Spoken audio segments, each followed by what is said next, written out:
Support comes from Missouri Forest Products Association, committed to sustainable and sound conservation of the state's forests, which support more than 41,000 Missouri jobs, resulting in a $10 billion industry.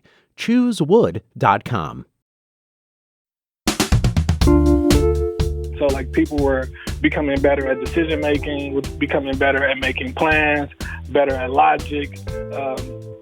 And we was like, hey, what if we were able to really give this to a younger group? There's just really no chess scene here with black faces in it. I'm Sarah Fensky. This is St. Louis on the Air.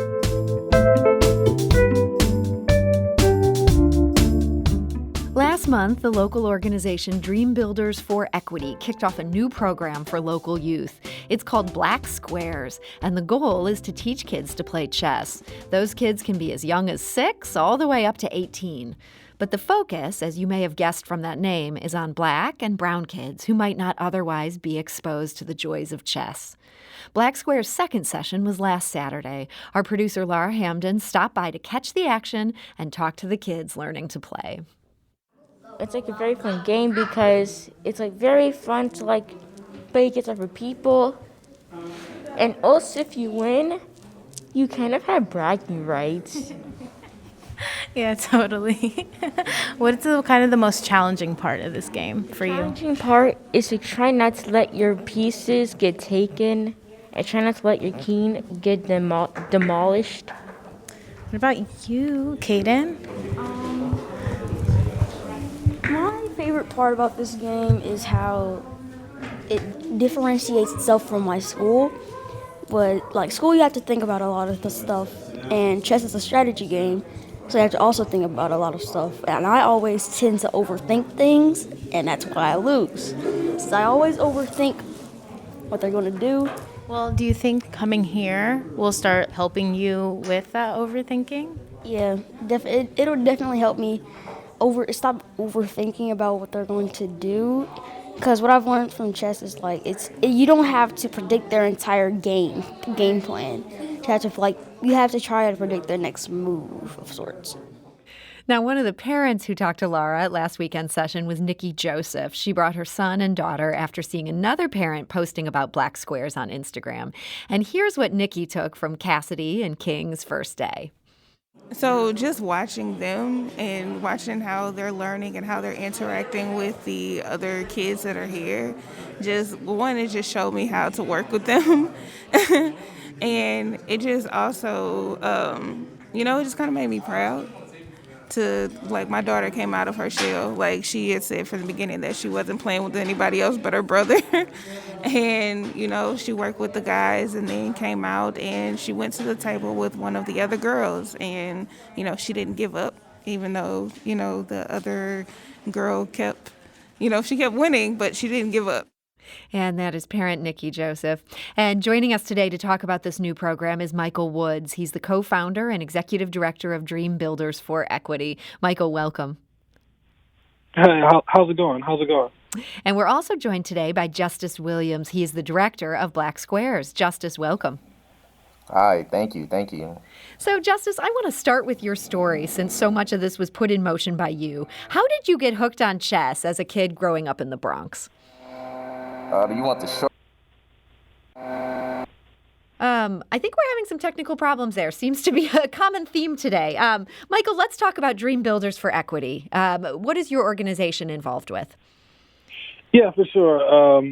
So with Dream Builders, just to give you guys a short overview, what we do is rehab properties and transform communities in the black and brown neighborhoods, but we do it by hiring minority contractors and high school youth. We give those high school youth equity in the properties, and that means that every time we sell a home, portions of that go directly to our students in scholarship form. Not only that, the students are making $10 to $15 an hour, which is the youth employment component. And then lastly, the students are required to journal. We compile those journals and then make it into a book that the students then have 100% ownership of. And as you mentioned earlier, our new program is now Black Squares. And it is led by the superstar legend, Justice Williams. So I'm hoping he's able to to get back on. He has an amazing story.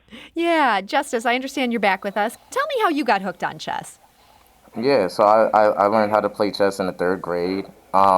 Something my mom really pushed for. I didn't really know anything about the game. And then I realized early on that I was pretty bad. And so I just kept playing and playing. It's a frank acknowledgement right there.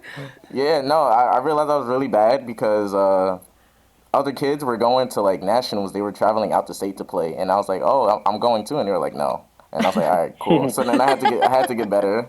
And then I don't know, it just kind of spiraled out of control. I was just more in emotion, and by the 5th grade, I was one of the top players in the nation in my age group. And then that was my first time ever traveling outside of the country to play.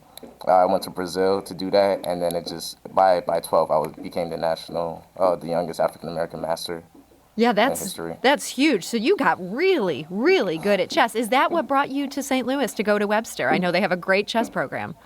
Yeah. So Webster has the #1 chess team in the nation, and I was able to get a full-ride scholarship to go there. Yeah.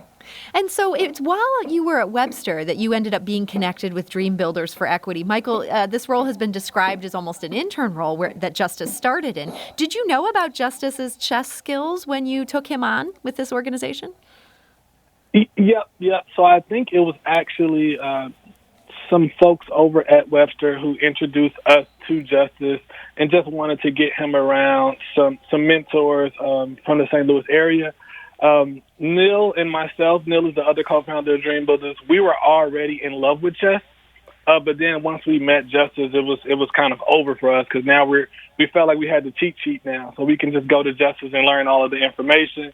But the great thing that I really appreciated the most about Justice is the way that he was able to step in and engage with our high school youth.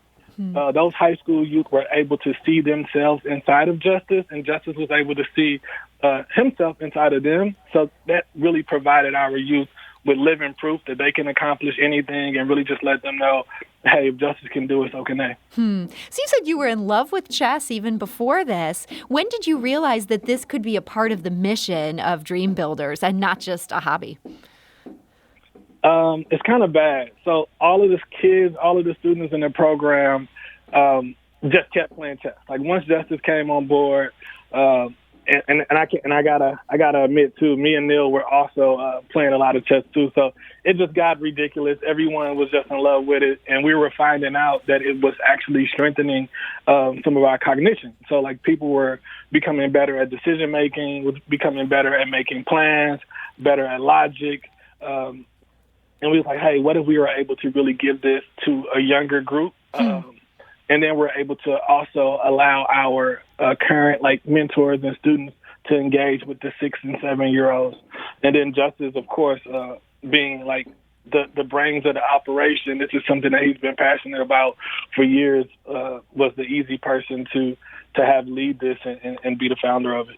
That makes sense. And so that's where Black Squares came from. Justice, how did you go about reaching these younger kids when traditionally this organization had been more dealing with high school kids? Well, we just reached out online and got a lot of interest. And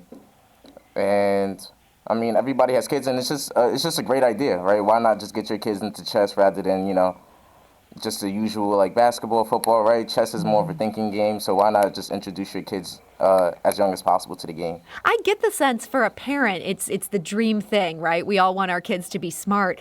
Is it a harder sell with kids where football might seem, say, flashier, even if it could give you a major concussion, to get a kid to want to play chess? I wouldn't say so. I can see how you would say that, but I wouldn't really say so. Once kids get hooked on something or learn how to play, they pretty much get pretty hooked on it themselves. That's just how it went for me, and I didn't really like it. And as soon as I got hooked on it, I just it wasn't even the like thing. It was just I was just hooked on it. So I think that can happen to a lot of kids that learn how to play the game. So, Michael, I understand Dream Builders is now working on creating a chess park in North St. Louis. Where is that going to be? So absolutely. We're super excited about this. Our efforts right now is we're trying to be extremely place-based, so we're working in Hyde Park in St. Louis, definitely North St. Louis. right off of 70 in Salisbury. All of our rehabs are in this community, so we're planning on doing 25 rehabs and then also 25 free home repairs for seniors in the community. And I think one of the most exciting things that we have going is actually bringing that chess park. We want this to be something that we can model in other communities and other neighborhoods, and potentially having chess parks all over St. Louis City, and then having competitions between Hyde Park and Central West End, giving the city an opportunity to engage with folks they normally wouldn't. So what makes it a chess park? Are you going to have those cool built-in chessboards? Yeah, so we have an amazing design that was done by Brian Temple. He works over at HOK. He's an architect. He does amazing work. He created him and his partner, Dan. I'm really sorry, Dan, because I can't remember your last name, but they put together an amazing design. And I think this design is going to be something that attracts folks all over the region to actually come and participate and play, because it really mimics the chessboard. It's more of a pavilion, but then also really cool chess pieces all around it. We're looking to invest a nice amount of money into it, but we're thinking that it's really going to transform the Hyde Park neighborhood. Boy, that sounds great. What's the timing for getting that open to the public? So this will all be done in 2021. I don't want to put a hard date on it, but 2021 is when we're hoping to have it completed. Wow, well, that just sounds great. And Justice, I think it's important to mention, you're not waiting for this chess park to be open to start teaching these kids. As we mentioned earlier, you have now started hosting these training sessions. What happens when you get the kids there on a weekend day? Sorry, was that directed towards me? Yes, Justice. Oh, yes. Yeah, so we just... over the weekend, we were learning about how the pieces move, things of that nature, doing different types of puzzles, but also just allowing the kids to play and just enjoy themselves at the same time. Just giving them free, just access to just playing with each other, playing chess with each other. Well, as we mentioned, our producer, Lara Hamden, was there, and she talked to some people there. Kareem Simmons was one. He brought his daughter Chase to the first training session, and he reported that she was more than eager to come back. He explained what he hopes his daughter gains from being a part of Black Squares. I hope that she understands that because you look a certain way, Black, female, minority, I hope that you understand that anything is possible, and there are people out there that look like you that want the same things out of life, and this is just a great way to just see that and share that, and parents, we love it. And that is Kareem Simmons. Justice, St. Louis is considered such a chess city, but does the Del Mar divide come into play when it comes to chess? Just like listening to Kareem talk about how his daughter gets to see people who look like her. Is that an issue, even in a city like this that's considered such a great chess city? Yeah, I think it's definitely an issue. There's just really no chess scene here with Black faces in it. Growing up in New York, there's Washington Chess Park, so that's like that's what makes chess really big in New York. And I was able to travel there and just play every weekend with the guys there, and they were all Black. So, well, most of them were Black. So I just know how important it is as a youth, just to realize that there are other Black people that play chess and that are really good at it, and they can teach you something. That makes sense. Michael, the World Chess Hall of Fame is such a juggernaut in this town. Were you tempted to team up with them in this, or were you always certain you wanted to go your own way? There will definitely be opportunities to collaborate, for sure. I mean, Dream Builders, in a nutshell, like, the only thing that really keeps us thriving and growing and being successful is that our ability to collaborate. But I do think that it's extremely important for us to have complete ownership of this program, and also for the young people to see us in these leadership roles.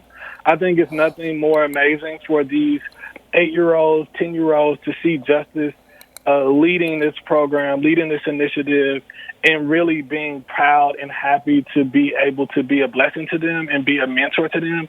I know we're talking a lot about, chess, but I think the most important thing is just us being able to fellowship with the young people, us being mentors them seeing black men who just care about them and not looking for anything other than just helping them to grow. I think that is very important. And I think by partnering with the chess club, that would have took some of that away. But I think us collaborating will still be a great opportunity in the future. Well, it just seems like such a great program. And for those who want to get more information about that, we'll have that on our website. That's stlpublicradio.org. Michael Woods, Executive Director of Dream Builders for Equity, thank you so much for joining us today. Thank you, guys. And Justice Williams, Director of Black Squares, thank you. Thank you for having us. This is St. Louis on the Air on St. Louis Public Radio, 90.7 KWMU. Do you find yourself regularly listening to episodes of St. Louis on the Air? Suggest us to a friend you think might enjoy our conversations, and leave us a review and rating on Apple Podcasts on the App Store. It's the simplest way to help people discover our show. Thank you.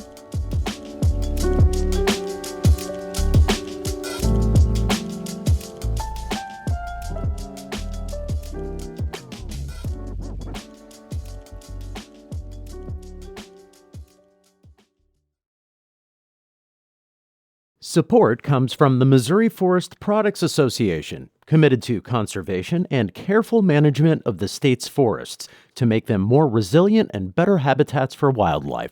ChooseWood.com.